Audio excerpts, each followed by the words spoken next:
أرضية وبو، ولكن الدفاع وشديد قناوي ضغط النادي الأهلي بقوة. واقع لعيب من الشرطة كأن شيء لم يكن، كأنه مغطي التسلل. تحضير والتصويب وأحمد فتحي.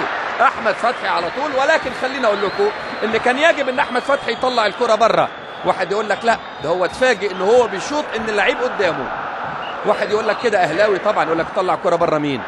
ده أنا هجيب جول. لا، اتفقنا على الروح الرياضية، اتفقنا على الفير بلاي واللعب النظيف. لكن برافو التحرك الجميل. عبد الله السعيد كان بطيء شويه، كان لازم هنا يكون اسرع ويشتغل بالعرض. عملها قصيره، حاول الدفاع تصطدم بالراس والسقوط على الارض. هنا كان لازم اللاعب يتوقف، لكن احمد فتحي مشغول بالكوره.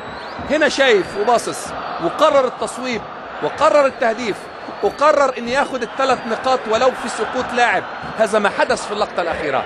اعتقد بعدها ممكن بينه وبين نفسه هو انا ما طلعتش الكره بره ليه؟ بص حضراتكم واضحه الامور تماما.